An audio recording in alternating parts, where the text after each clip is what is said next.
Kecha Yevrokomissiya prezidenti aytib o'tdi, Markaziy Osiyo bilan strategik sherikligimiz markazida iqlim o'zgarishiga qarshi kurash ham bo'ladi dedi. Va umuman olganda bu davlatlarning standartlari Yevrostandart bilan to'g'ri keladimi va bu davlatlar qurayotgan mana energetik loyihalar boshlagan Qozog'iston, O'zbekiston, AESga o'xshagan. Mana shu bular qurilgandan keyin ularning standartlari bilan hamohang bo'ladimi? Vazir sifatida siz nima deb o'ylaysiz? Endi ochiq aytganda biz hammamiz to'g'ri tushunishimiz kerak. Bu barqaror rivojlanish deganda bu faqatgina bir tomonlama yondashuv bo'lishi kerak emas. Bizga albatta shu iqtisodiy rivojlanish ham juda ham muhim. Xohlasak xohlamasak yangi ishlab chiqarishlar barpo etiladi. Bu uchun bizga arzon va yashil energiya kerak. Shuning uchun hozir aytganingizdek turli shu energetik manbalarni biz yanada demak ishlab chiqarish hajmlarini ko'paytirish nuqtai nazaridan ishlarni olib boramiz.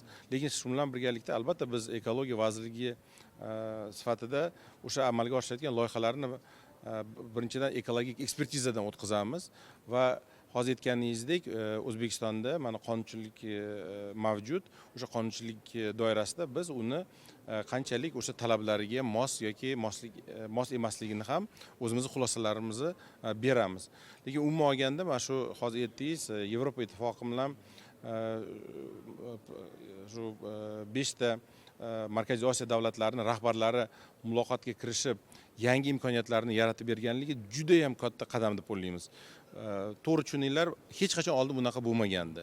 Ya'ni biz ilk bor dunyoning eng yetakchi davlatlaridan biri, endi Yevropa ittifoqi albatta bu bir necha davlatlar o'zi qamrab olgan bo'lsa, ushbu eng rivojlangan hududi bilan shu davlatlar ittifoqi bilan biz yaqindan aloqaga kirishyapmiz va aloqa o'rnatyapmiz.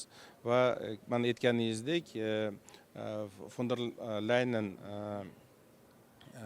xonim ular juda ham bir muhim so'zlarni aytdi. Avvalambor shu Yevropaga sizlar ishonchsizlar bo'ladi degan gaplarni aytdi va shu bilan birgalikda nafaqat bu quruq gap, kerak bo'lsa juda ham bir maqsadli va aniq takliflarni berdi. Shu jumladan yaxshi bilamiz, Markaziy Osiyo va Yevropa ittifoqi orasida yangi iqtisodiy investitsion platformani yaratish. Ushbu investitsion platforma deganimizda Markaziy Osiyo davlatlariga nafaqat moliya, nafaqat investitsiya, balki yangi texnologiyalarning oqimi ham tashkil etiladi.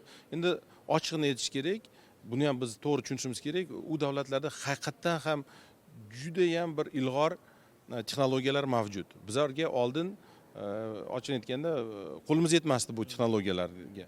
Hozir mana biz olimlarimiz, yoshlarimiz, kerak bo'lsa ilmiy tekshirish institutlarimiz, turli tashkilotlarimiz, banklarimiz, xo'jalik subyektlarimiz barchasi Yevropa bozoriga, Yevropadagi mavjud bo'lgan eng ilg'or texnologiyalarga to'g'ridan to'g'ri demak access deymiz, ya'ni qo'l yetib boradi va ularni O'zbekistonga bemalol olib kirishga erishamiz.